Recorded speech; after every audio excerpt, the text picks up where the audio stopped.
Good morning and welcome to another video.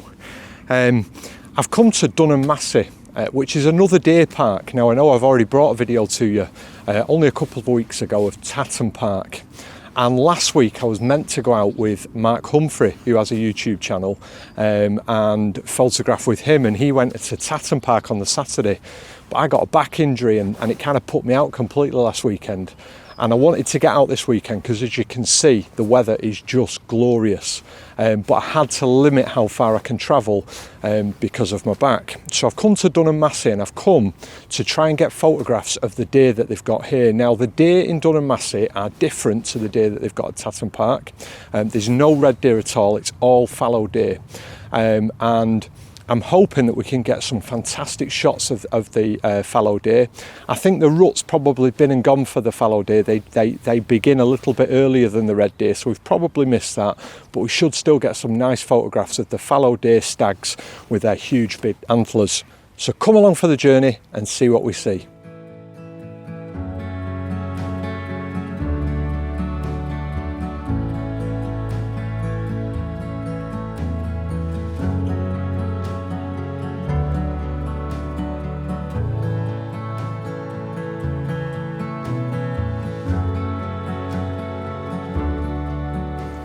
One of the things that I really like about Dunham Massey is it's got a variety of small ponds and lakes on it.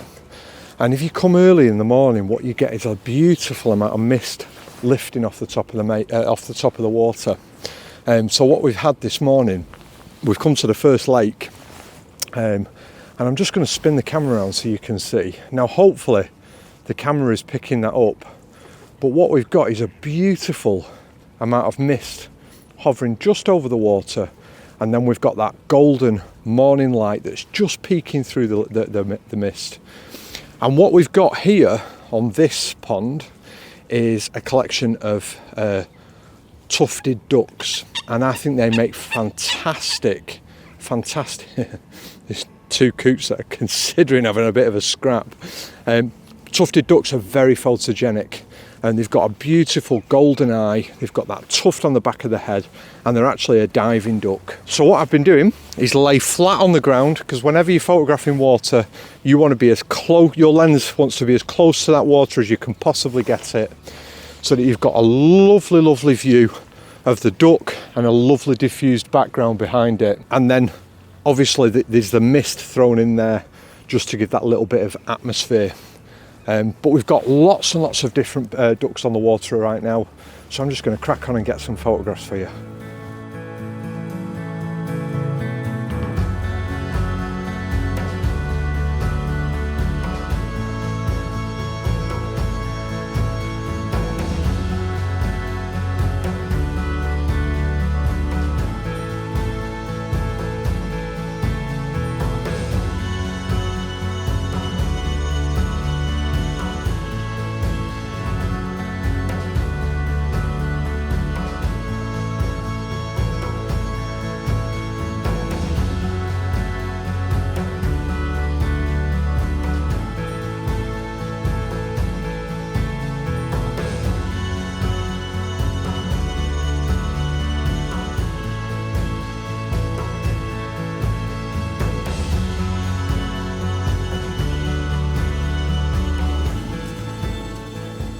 So Dunham Massey is a little bit unlike Tatton.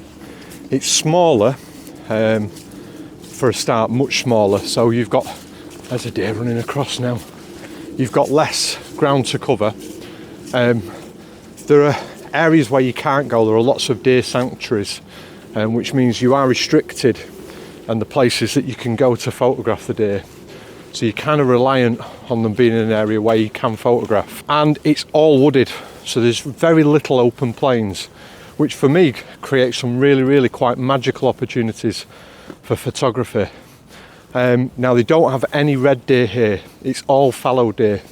So again, it's a different opportunity.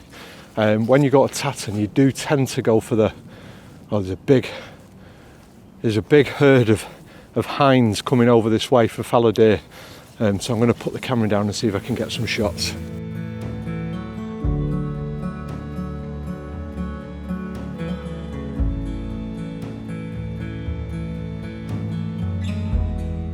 So there's about 5 hinds then that came across from the left and went right across the path in front of us.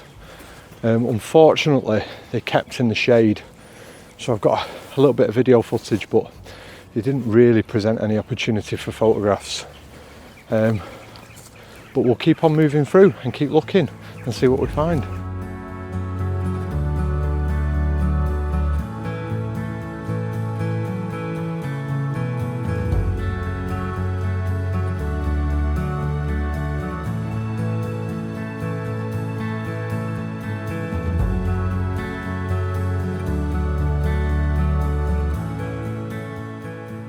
So that was spectacular. It was a fleeting moment, the briefest of moments, and there was a group of hinds that we walked towards that I just spoke about on camera. And as we got to the hinds, you could see a stag following them from behind, complete with foliage on his antlers, which they like to do, obviously to attract the females.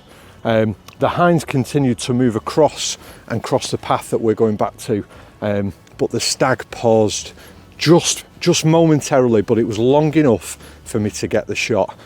A shot that I hope has come out. I've just had a quick sneaky peek on the back of the camera, and it looks just what I was looking for, with the beautiful autumnal colours on the trees. So if it was any good, I'll pop it up on the screen now for you to see.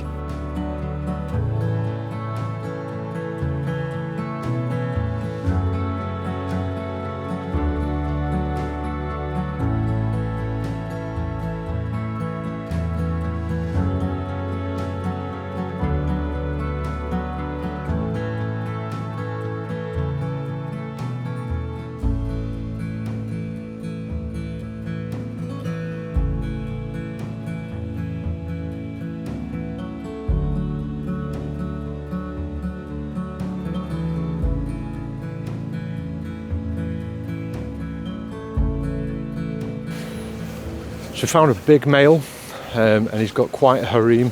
I'd say he's probably got 15 to 20 hinds with him. Unfortunately, they're out on one of the very small areas of meadow, and where the light is at its best, there's a red wall behind the deer. It just looks awful.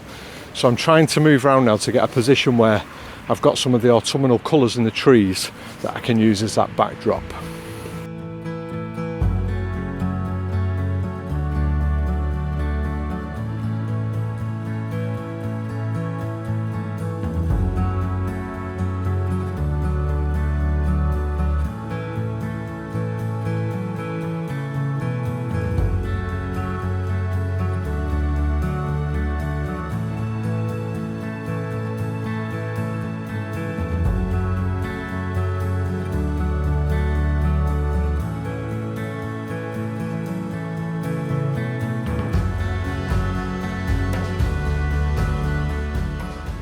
So what I'm aiming to do here is to get a photograph of the stag isolated away from the hinds, and that's quite difficult because obviously he wants to stay close to those females at all times.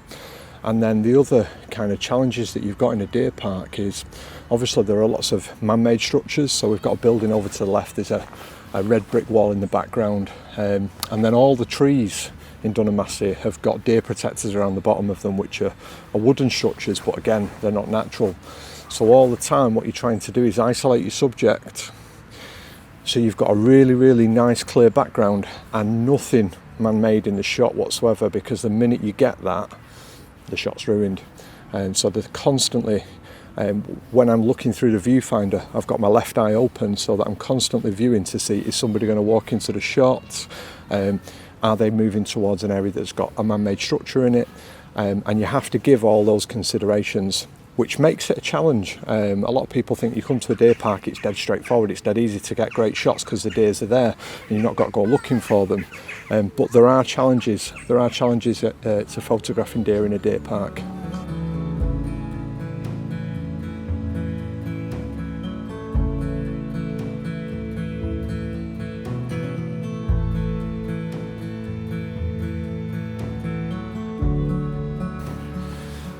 Now, it's a tip that I've mentioned in the past, and for me it's probably the most essential element of photographing any animal, and that's getting at or below eye level of your subject. Now, the stag that I've just been photographing, as lay down. So what I think a lot of people do in that situation is they maintain the height that they're photographing at, and they may have been knelt down at that point photographing the stag, but the stag's dropped down in height and its eye level has dropped down in height. So the key there is for you to drop down in addition. Now I've just been lay flat on the ground, and yeah, I'm losing some of the bottom of the stag to the foliage that's in front of me, but what I'm doing is I'm maintaining that eye level with the subject, and for me that creates a much better shot. What you'll tend to find when you're looking around in places like this of people photographing, everyone's stood up and they're photographing down at their subject. That's how we all see these deers. We all see them from our perspective. Perhaps not at mine at 6'3", but for most people they're seeing them looking down. So to improve your photography, the simplest, absolute simplest change that you can make, which will have an immediate dynamic effect on your photographs, is to get at eye level or below eye level of your subject, and it will immediately elevate your photographs.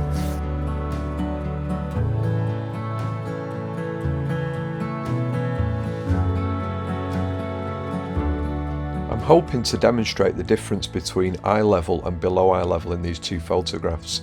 In the first photograph, we are at eye level with the subject. In the second photograph, I've got lower than the subject. And with the exception of the wall behind, I think it makes a better photograph. Another point that's worth making when you're photographing big mammals like this that are quite static, the temptation is to take it off whatever your fastest frames per second is. Now I'm photographing this stag and he's square onto me, and at the moment he's chewing the cud, and that's what you'll see them do a lot, particularly when they go to rest on the ground. And the danger is, if you're just taking single shots, you'll get them in a really awkward jaw position, whereas if you keep it on 20 frames per second and rattle off 30-40 frames, you'll get that shot where the mouth is in the correct position, and it's a much more pleasing photograph. So keep your frame rate high to maximise your chances of getting a good photograph. Well, that's been Dunham Massey. What a fantastic morning we've had. Not a particularly long morning and probably not a particularly long video, but a huge variety of species. I was just about to record my outro then when I got a pair of grebes, little grebes, and I love little grebes. I think they're a fantastic little bird, a fantastic little diving bird on the water in front of us, and they were being harassed by gulls, so every time the gull came it dived and then it would pop up in a different location, and I was able to lie flat on the ground, get right at water level and get some lovely shots of it in just some really nice dappled light through the trees, which I'll pop up on the screen for you to see now.